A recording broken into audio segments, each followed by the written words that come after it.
Bon, allez, on sait qu'on va parler de growth hacking. J'attends quelques définitions. David nous dit, mais justement, c'est marrant parce qu'on va justement proposer une formation sur le growth hacking. Oui, puisque David est directeur de SEOlius. SEOlius. Chaque fois, j'ai peur de mal le prononcer. Je vais me faire taper sur les doigts si je l'ai mal prononcé. Ouais, SEOlius, on va dire. SEOlius. SEOlius, une agence digitale pour vous former. Bien. Et il y aura une formation sur le growth hacking. Ça, c'est super. Bon, mais où est le lien d'affiliation Amazon pour acheter le livre? Ah, bah écoute, c'est simple. Alors, pourquoi j'ai décidé de faire ce live plutôt sur mon profil comme ça, privé en public? C'était parce que l'information que je vous transmette, ça mérite quand même d'être connue au plus grand nombre. Et surtout, c'est par respect pour mon ami Frédéric Canvet, que je reçois vendredi à 13 h sur le Live Entrepreneur Show. Alors attention, mais Thomas il est diffusé partout sur Facebook, on finit par s'y perdre. Le Live Entrepreneur Show est diffusé sur ma page Facebook Thomas Gazio. Voilà, donc si vous n'aimez pas encore ma page Thomas Gazio, il va être temps d'aller cliquer sur j'aime Thomas Gazio, la page Facebook. Et puis, vous savez, vous pouvez paramétrer oui, je veux recevoir les notifications lorsque Thomas est diffusé en live. Ça, c'est super important que vous cochiez cette petite option, puisque sinon, le reach de Facebook, enfin les algorithmes de Facebook ont évolué, et lorsque je diffuserai un live sur ma page Facebook, vous risqueriez de le louper. Donc, aimez la page Thomas Gazio et cochez une petite option de notification qui dit, voilà, oui, je veux suivre et être notifié lorsque Thomas est en live. Parce que vendredi à 13 h, je reçois Frédéric Canvet, auteur du livre Le Growth Hacking, 8 semaines pour doubler le nombre de vos prospects. Donc Frédéric qui a coécrit ce livre avec Grégoire, que je ne dise pas de bêtises, Gambato. Que je cite tous les auteurs quand même. Donc vous pouvez trouver ce livre sur Amazon, je pense. Oui, il est disponible là-bas. Et vous pouvez même le trouver en Fnac, si je ne dis pas de bêtises. Oui, je crois qu'il est en Fnac. Bon, il m'a été dédicacé par Frédéric. Et je le reçois, Frédéric vendredi. On va parler du growth hacking. Et justement, il y a du pur contenu qu'on avait préparé avec Frédéric, qui est actuellement publié sur ma chaîne YouTube. Donc dans un instant, je vous donne accès à ce contenu. Et je vais vous donner comme ça 5 clés. 5 clés que Frédéric a données lors d'un interview. Et c'est un interview que j'ai découpé en 5 parties tellement c'est dense. Donc là, je vais le parcourir, les idées essentielles des 5 parties de notre interview. C'est 5 techniques qui vont vous permettre de pouvoir écrire du contenu plus efficacement. Et ça fait partie d'une philosophie inspirée du growth hacking. Alors, voilà, je vois qu'il y a des propositions qui me sont faites. Simon qui me dit c'est des techniques de pirates pour décupler nos résultats. Oui, tu nous fais gagner le livre? Ah, j'aimerais bien. Mais ça, c'est le mien. Ça, c'est le mien. Il est à moi. C'est le mien. Et j'en ai pas d'autres exemplaires. J'aimerais bien vous faire gagner le livre. Mais je vais vous faire gagner mieux que ça. Ce qu'on va gagner aujourd'hui, c'est que je vais vous donner à la fin de ce live un lien vers la playlist qui vous montre les 5 parties. Les 5 parties. Alors là, vous savez quoi? Je m'interromps tout de suite parce que je sais que Gaël vient d'arriver. Vous savez comment je sais que Gaël vient d'arriver? Parce que je viens de voir défiler plein de cœurs. Et ça, quand je vois défiler plein de cœurs sur mes lives, je sais que c'est Gaël. Salut Gaël! Elle vient d'arriver. Bon. Alors, allez, il faut que j'arrête de m'éparpiller.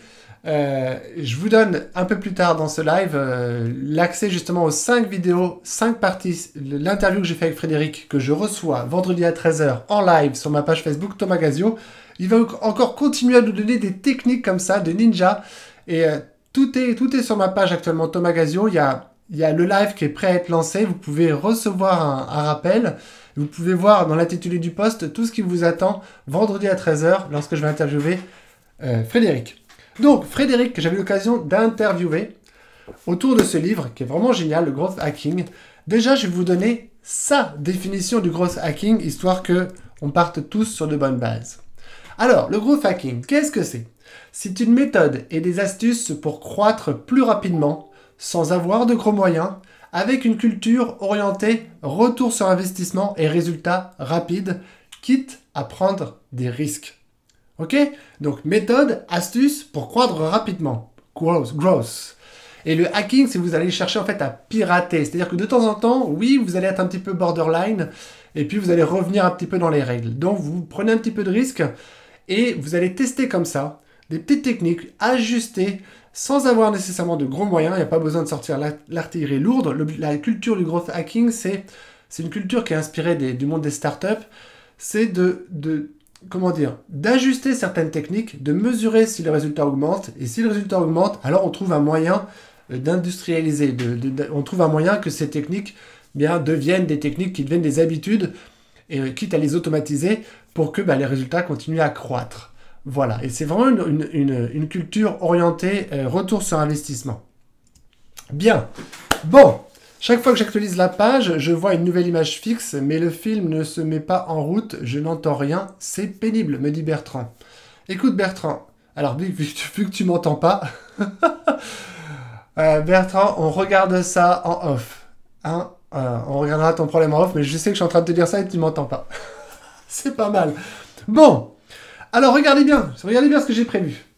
Vous allez me dire ce que vous ressentez lorsque vous êtes face à votre page, à votre copie, que ce soit pour réaliser une vidéo sur YouTube ou que ce soit, on va dire, plus simple, pour écrire un texte qui va faire un article de blog. Hein. Vous êtes devant la page blanche, soit c'est pour écrire le script de votre prochaine vidéo, soit c'est pour écrire votre prochain article. Alors, regardez bien, je vais vous laisser exactement quelques secondes, à peine quelques secondes, pour me dire ce que vous ressentez, et ça l'illustre parfaitement, hein. Ce que vous ressentez lorsque vous êtes face à votre page blanche pour écrire du contenu.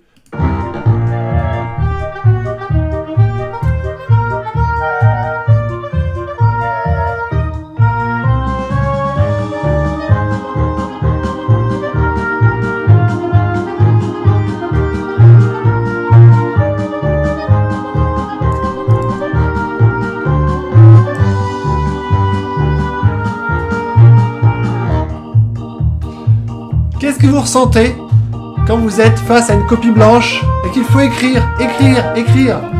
Faut produire.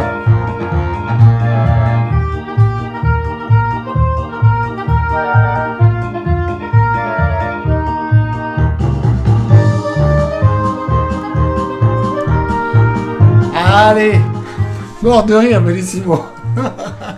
Donc Simon, apparemment tu es mort de rire quand tu es face à une copie blanche, si j'ai bien compris. Non, tu es mort de rire par rapport à la super musique de cirque, une musique libre de droit, hein, et inspiration. Voilà, inspiration.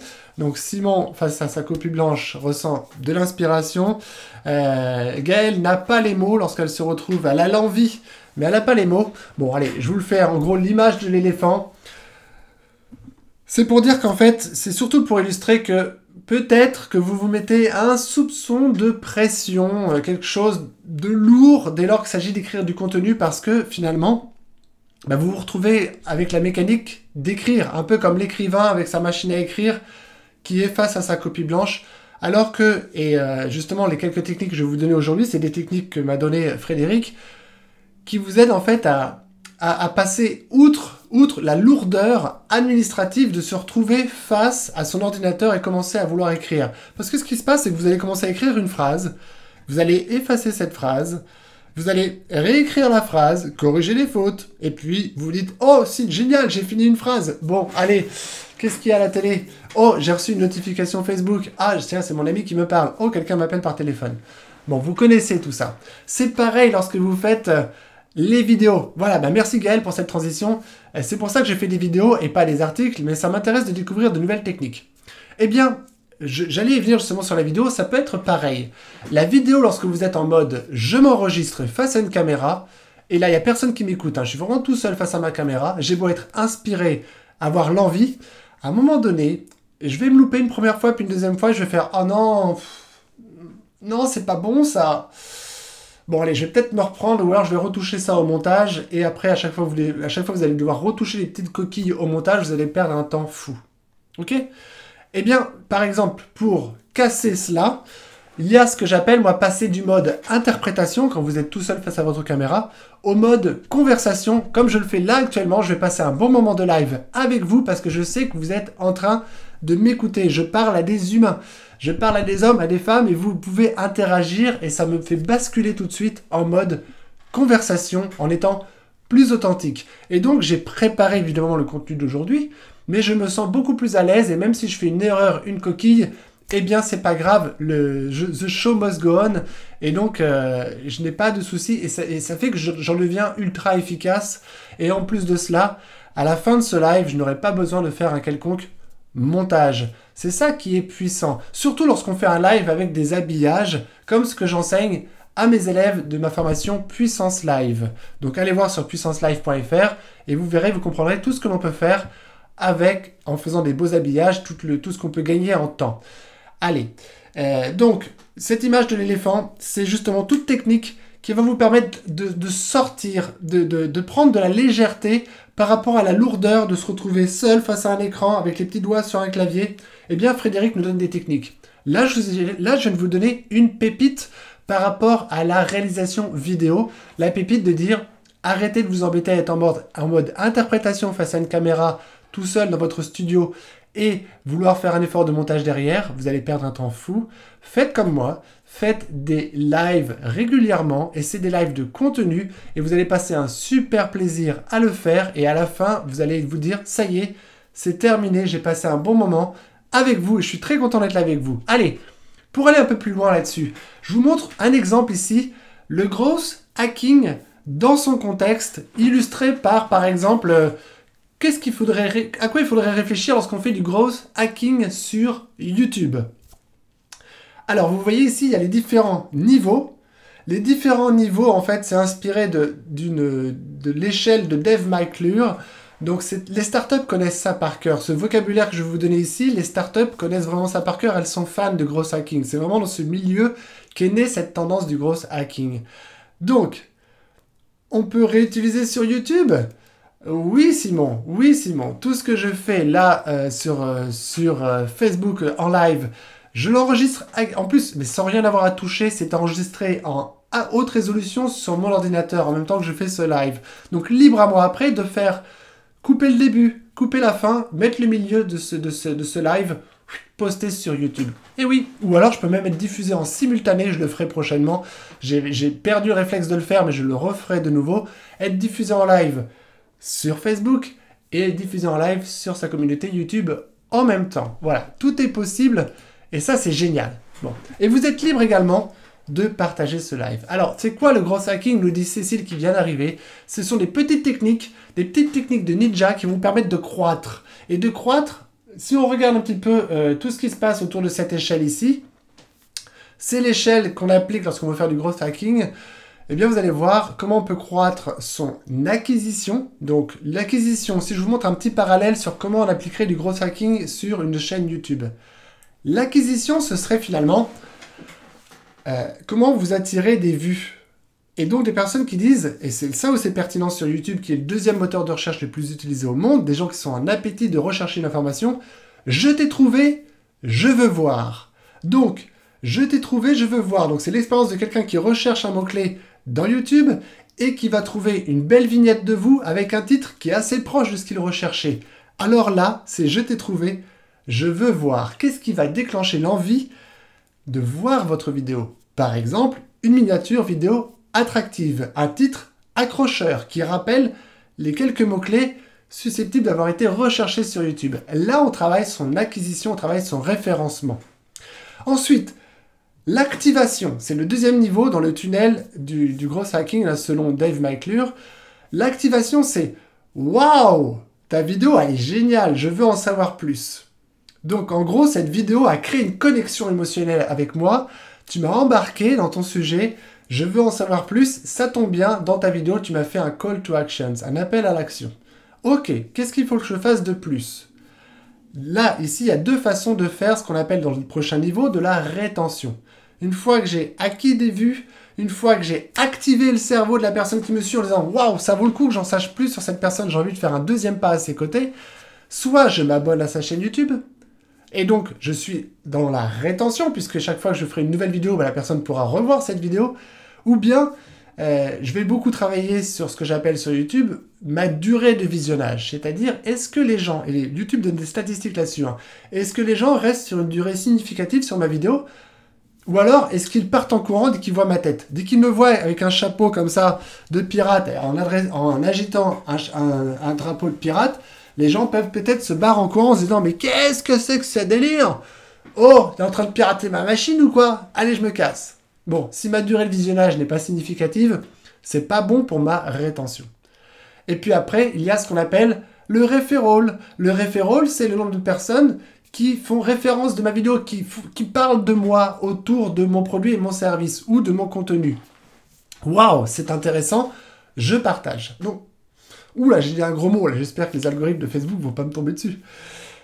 Vous êtes libre d'ailleurs de cliquer sur ce fameux bouton, hein. Vous savez comment il s'appelle aussi bien que moi, pour que d'autres personnes puissent recevoir cette information. Et donc là, je génère de l'activité sociale. Vous êtes libre également de m'envoyer de l'énergie à travers tous ces emojis qui sont là à votre disposition pour pouvoir m'envoyer tout ce qui va me permettre de continuer à être en bonne énergie pour continuer ce live. Et puis surtout, j'attire votre attention sur l'importance d'interagir. C'est super important que vous puissiez me poser vos questions. Il y en a eu pas mal, il y a des personnes qui sont venues me rejoindre là maintenant. Gaël qui m'envoie tous ses cœurs, ça fait plaisir. Et allez-y, posez-moi vos questions sur le growth hacking. Et puis, notamment, maintenant, je vais attaquer, maintenant que je vous ai donné quelques idées ici sur l'échelle du growth hacking pour vous en dire un peu plus. Et j'ai oublié une petite partie quand même. La dernière partie, la plus importante, c'est le revenu. C'est qu'une fois que vous avez fait de l'acquisition, que vous avez activé, que vous savez que les gens vont revenir pour vous découvrir, en savoir plus sur vous, vont commencer à parler de vous, à un moment donné, ça va forcément attirer des clients. Et donc, attirer les clients, bien c'est « Waouh, j'adore, mais où est-ce que je peux m'inscrire à ton programme? Waouh, j'adore ton énergie, où je peux acheter tes programmes ?» Voilà, ça c'est toute l'échelle sur le growth hacking. Ok? Bon, allez, j'arrête de vous embêter avec ça. Enfin, comment dire? Mais arrête tes bêtises, qu'est-ce que je dis? Mais n'importe quoi. Non, j'arrête pas de vous embêter. J'ai maintenant 5 parties à vous donner, qui sont les 5 parties qui m'ont été livrées par Frédéric, que l'on retrouvera vendredi à 13 h en live sur ma page Facebook Thomas Gazio. Donc, il m'a livré ces super et précieux conseils. Comment, quand on fait du contenu de manière efficace, la première question qu'on peut se dire, c'est mais quel sujet je peux aborder? Parce que je veux bien faire un super contenu, mais est-ce que mon sujet va attirer des visiteurs? Là, Frédéric me parle déjà dans une première partie de voler le contenu, voler le trafic de ses concurrents. Donc il utilise pour cela un service qui s'appelle SEM Rush. Rush, R-U-S-H. SEM Rush.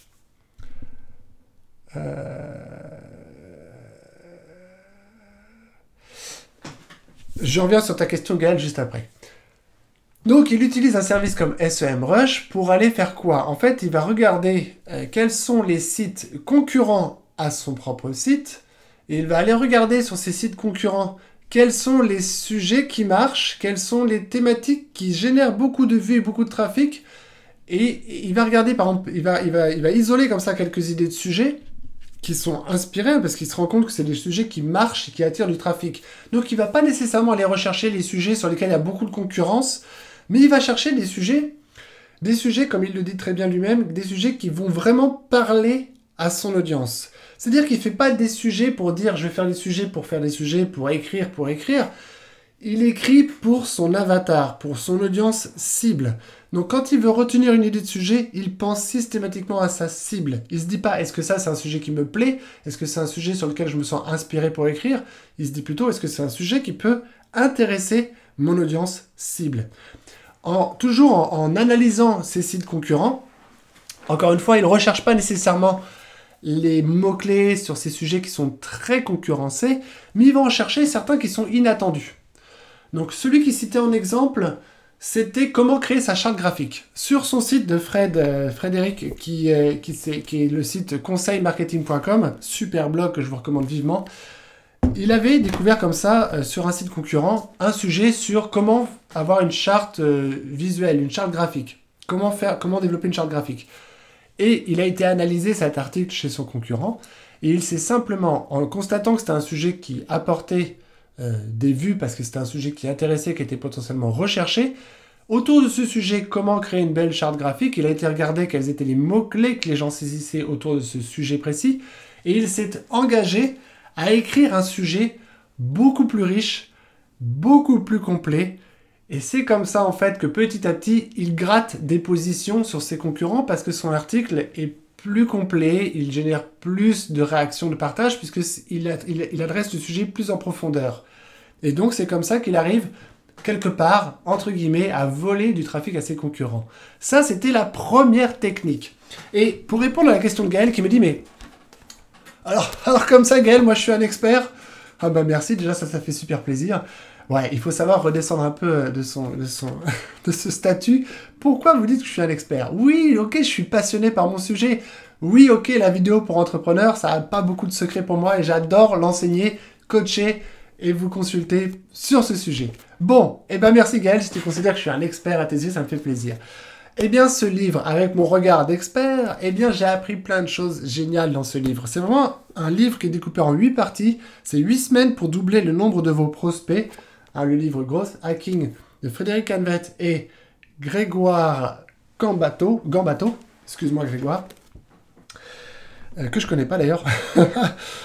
Et voilà. Donc, première partie, c'est quand même génial, non? Qu'est-ce que vous en pensez quand même de pouvoir... Cette technique qui consiste à aller voler du trafic à ses concurrents. C'est la même chose sur YouTube. Hein. Sur YouTube, allez voir vos chaînes concurrentes, regardez les sujets, c'est-à-dire vous filtrez sur leurs vidéos, vous regardez les vidéos les plus vues, et vous dites, mais pourquoi ces vidéos-là sont si populaires? Mais quel con! Mais bien sûr, c'est parce que ces vidéos-là, ces sujets-là, ça intéresse ma cible. Donc oui, je vais m'engager à faire une vidéo plus intéressante et plus complète.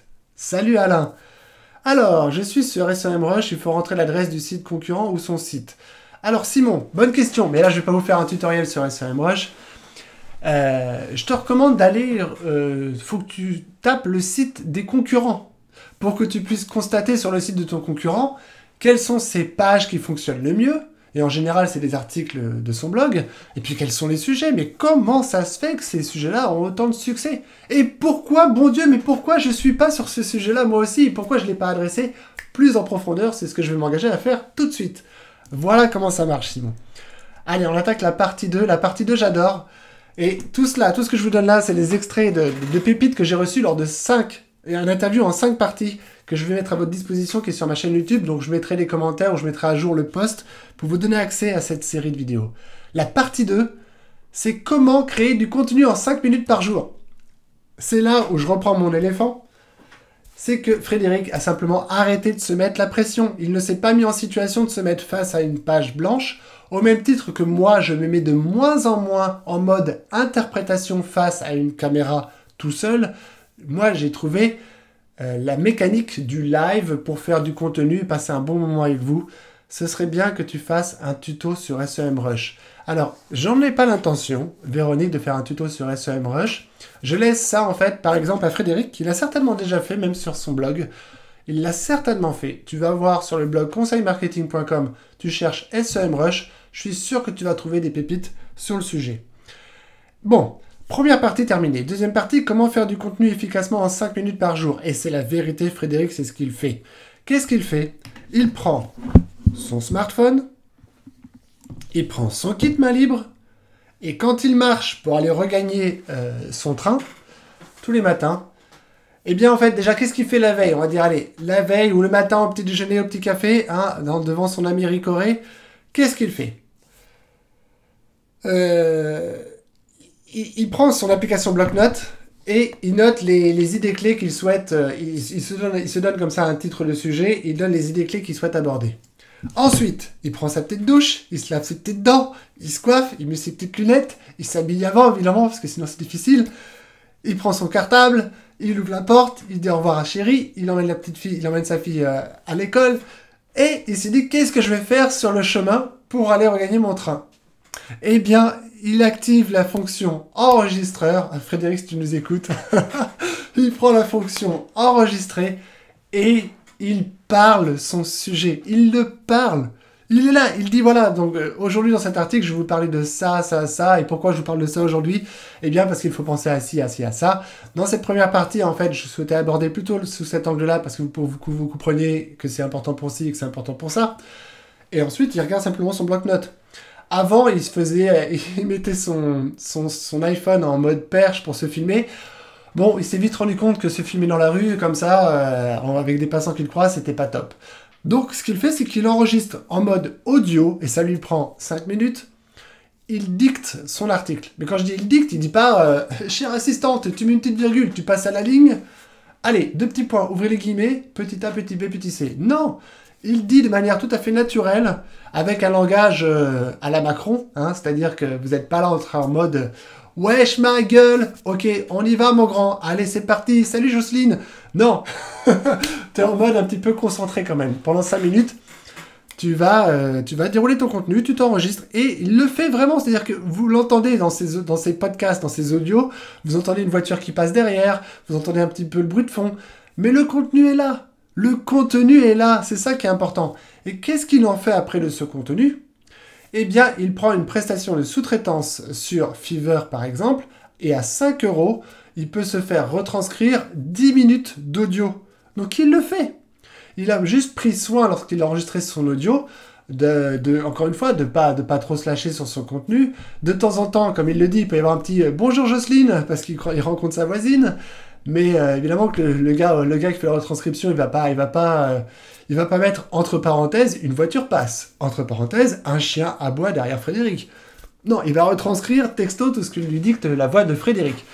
Et ensuite, ça lui fait un article il n'aura plus qu'à le mettre en page et le publier. Voilà comment Frédéric fait du contenu en 5 minutes par jour. Et ce qui est très fort dans cette logique, c'est que l'audio qu'il a enregistré, eh bien, qu'est-ce qui l'empêche après d'en faire un podcast ? D'ailleurs, c'est ce qu'il explique dans les interviews que je vous livrerai après. Il le met sur une plateforme de podcast, je ne sais plus laquelle, mais ça lui facilite les échanges avec son sous-traitant. Il n'a pas besoin de lui envoyer le fichier joint à un mail. Il lui dit juste, voilà l'adresse URL de l'audio que j'ai enregistré sur mon chemin. Voilà, merci de me retranscrire cet audio. Est-ce que ça vous plaît ? Dites-moi déjà ce que vous avez entendu là. Est-ce que vous vous dites, non mais c'est du délire, mais jamais je pourrais faire ça, je me le sens pas. Alors, très important, hein, c'est une gymnastique. Hein. C'est-à-dire qu'au même titre que là, faire des lives, et je suis maintenant à 30 minutes de live, mon Dieu, il va falloir que j'accélère. C'est une gymnastique, c'est-à-dire que vous allez vraiment y prendre plaisir, et puis vous allez au début, ça va pas se passer comme vous voulez, ça va peut-être pas être terrible au départ, mais il faut persister, ça va devenir une vraie gymnastique, et après vous allez prendre votre pied à faire du pur contenu en 5 minutes par jour avec la technique que je viens de vous enseigner. Ça vous plaît ça ? Allez, dites-le moi quand même si ça vous plaît. Hein. Bon, autre partie.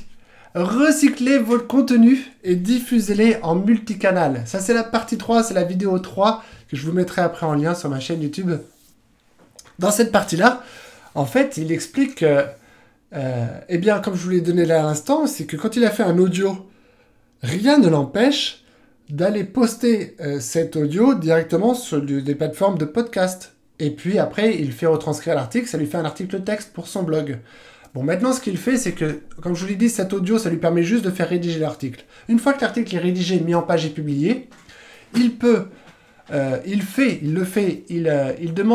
prend une autre prestation auprès d'un sous-traitant en lui disant « Tiens, fais-moi un dessin sur tel sujet ». Et donc, ça lui fait des dessins, ou alors il fait une prestation de style « Tiens, fais-moi une infographie sur tel sujet. À partir de mon article texte, fais-moi une infographie ». Et ça coûte quelques euros. Et ça lui fait ça de moins à faire, son temps est précieux, et il reçoit en retour de cette prestation de sous-traitance, à bas coût, eh bien il reçoit une infographie qu'il va pouvoir relayer sur Pinterest. Voilà, ou intégrer dans son article, ou toute plateforme qui reçoit des images, la poster sur sa page Facebook, faire des citations, et donner autant de liens vers son article. Qu'est-ce qu'il fait également ? De temps en temps, je ne sais pas s'il le fait de temps en temps ou tout le temps, il va prendre son article, il va filmer son écran avec un logiciel de capture de l'activité de son écran, Camtasia ou ScreenFlow sur Mac. Il enregistre l'activité de son écran et il parle, il commente son article. Il le fait défiler à l'écran, il le commente. Ça lui fait quoi ? Ça lui fait une vidéo à poster sur YouTube. Il a une vidéo, mais qu'est-ce qu'il a également dans cette vidéo ? Il a l'audio. Qu'est-ce qu'il en fait de cet audio bien retravaillé où il a pris le temps de commenter son article ? Il en fait un podcast. Vous avez vu ça ? Alors on peut se dire, waouh, mais c'est du boulot tout ça. C'est une gymnastique. Lorsque vous le faites proprement et que vous alignez bien vos mouvements, alors ça devient une routine et ça devient un pur plaisir de faire du contenu efficacement. Et tout cela, c'est très inspiré du growth hacking parce qu'à moindre effort, il duplique en étant diffusé en multicanal pour être présent partout. C'est de l'omniprésence. Allez, et je vous entends plus là. Vous êtes mort ou quoi ? Vous êtes toujours vivants parce que là, on attaque les 2 dernières parties. Et je vous rappelle que vendredi à 13 h, je serai diffusé en live sur ma page Facebook avec Frédéric. J'espère vous avoir bien chauffé sur le gros hacking parce que vendredi, vous allez recevoir des perles, des perles de pluie. Regardez bien. J'avais ramené une autre peluche. C'est le mot perle qui m'a fait penser à cette peluche. Parce qu'en gros, c'est quoi la philosophie de tout ça? C'est comment passer de Monsieur l'éléphant. Oh là là, qu'est-ce que c'est chiant d'écrire sur mon ordinateur. Oh, je sais pas quoi dire aujourd'hui. Oh, en mode légèreté. Ouh, les petits dragons. Faites jouer votre créativité. Hein, on n'est pas dans un royaume de fantasy.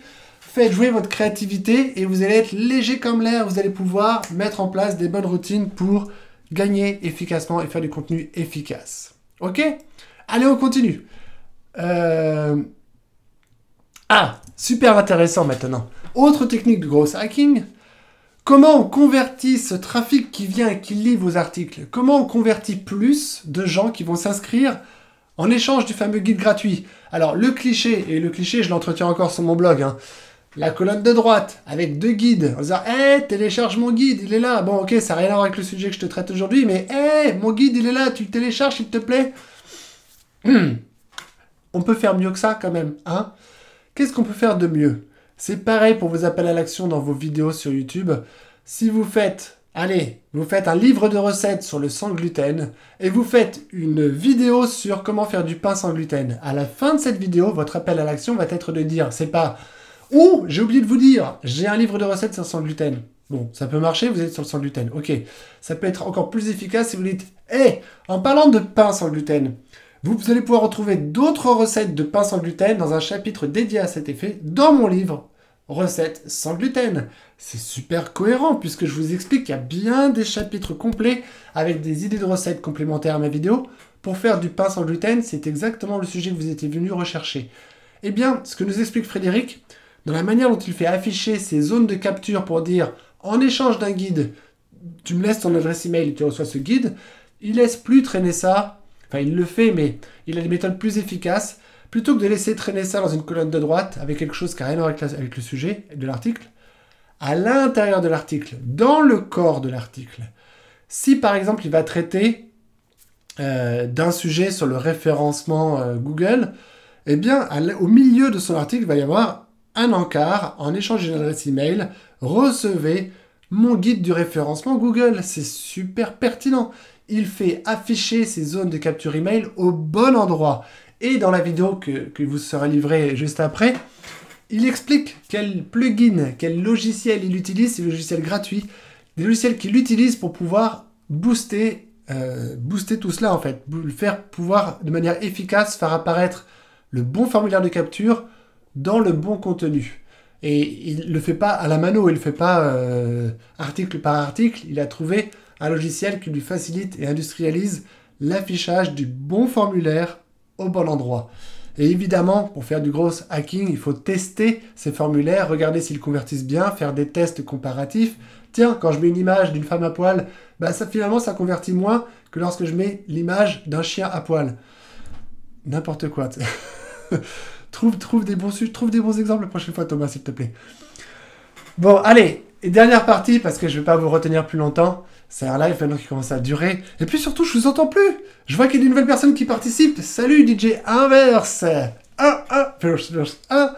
Oh, ça fait plaisir de le voir ici. Anthony, salut. Bon, on continue. Cette dernière partie, c'est comment faire créer du contenu par les autres. Ben oui, c'est exactement ce que je vais faire vendredi. En prenant plaisir d'être connecté en live avec vous sur ma page Facebook Thomas Casio, je reçois Frédéric Canvet, co-auteur de ce livre, Growth Hacking, sur lequel je vous ai donné plein de pépites, pour lequel vous allez découvrir des interviews que j'ai fait avec lui exclusivement, qui vous donnent qui traitent plus en profondeur ce que j'ai abordé aujourd'hui en live. C'est pas génial ça? Vous le retrouvez vendredi, et qu'est-ce qui se passe pour moi? Est-ce que c'est moi qui vais inventer ce contenu? Non, je reçois Frédéric qui va livrer ce contenu avec sa bouche. Ce sera pas une marionnette animée, il sera bien là à côté de moi, et il va livrer ce contenu pour vous. On peut le faire d'une autre manière, si vous voulez avoir des versions écrites de tout cela, c'est de faire par exemple du livre collaboratif. Je l'ai fait, j'ai également participé à des livres blancs, eh bien, vous sollicitez des influenceurs dans votre domaine d'activité ou autour de la thématique du livre que vous souhaitez diffuser sur Internet. Eh bien, vous demandez à chacun soit de vous livrer un de ces articles existants sur son blog que vous avez trouvé pertinent, qu'il accepte de vous livrer cet article qui sera intégré dans votre livre blanc en échange qu'il soit cité à l'intérieur du livre. Et je vois quelqu'un vient tout juste de me rejoindre. Frédéric, depuis tout à l'heure, je parle de toi. Hein. Depuis tout à l'heure, Frédéric, je parle de ton livre. Alors, le chèque, je te dirais, donc le chèque, c'est bien à l'ordre de... Mais non, il n'y a rien, il n'y a même pas d'échange monétaire dans tout ça. Ça me fait vraiment plaisir de recevoir Frédéric, de vous parler de son livre qui est excellent, et de vous livrer aujourd'hui dans ce live un résumé des 5 parties que vous allez pouvoir voir de notre interview qu'on a fait ensemble. Salut Frédéric, merci, ça fait plaisir de t'avoir parmi nous. Autre stratégie, donc, vous faites écrire, vous dites, écoute, voilà, je fais un événement, un livre blanc collaboratif. C'est un jeu concours, ou du moins c'est un délire où chacun va pouvoir publier un article, donc chacun va écrire son article de 1500 mots, vous le postez sur vos blogs respectifs, il n'y a pas de souci avec ça. Vous m'autorisez simplement à la fin à récupérer ce contenu et le compiler dans un livre blanc. Évidemment, vous serez cité à l'intérieur avec votre petite bio et les liens vers votre site et vos réseaux sociaux. Et ce livre pourra être redistribué par chacun, et donc vous avez un effet de levier dans la redistribution du livre. Un livre dont vous êtes cité en édito, hein, comme l'organisateur de la constitution de ce livre, donc ça vous met en évidence. Et ça vous fait gagner du trafic également. Et c'est également un bonus que vous pouvez livrer en échange d'une adresse email par exemple. Voilà, c'est juste énorme, je vous ai livré en 5 parties tout ce que je suis venu tirer. J'ai vraiment pris le cerveau de Frédéric, hein. Je l'ai passé comme ça, à la moulinette, et j'en ai sorti, voilà, ce live d'aujourd'hui, je le dois entièrement à Frédéric, et le live de vendredi à 13 h, je le dois également à Frédéric, parce que je le reçois il va continuer à nous livrer les techniques du gros hacking de fou. Certaines sont citées en teasing dans le post, donc allez-y sur la page Thomas Gazio, premier post que vous voyez, hein. Vous le commentez, un petit défi pour vous, c'est de me livrer votre version à vous, votre définition originale du gros hacking. Je vous en ai livré la version selon Frédéric aujourd'hui, hein, sa définition. Mais allez-y, lâchez-vous. Le gros hacking, ça vous inspire quoi? Qu'est-ce que vous avez reçu? Qu'est-ce que vous allez pouvoir mettre en œuvre? Lâchez-vous, vous commentez hein, le post que vous trouvez sur ma page Thomas Gazio qui annonce le live de vendredi. Lâchez-vous, amusez-vous à le diffuser, invitez qui vous voulez, soyez bien présents. Moi, je vais quitter ce live dans un instant. Frédéric, tu pourras le regarder en replay. Je vais vous livrer également, mettre à jour le post et glisser un petit commentaire avec le lien. Alors là, Facebook va m'adorer. Hein.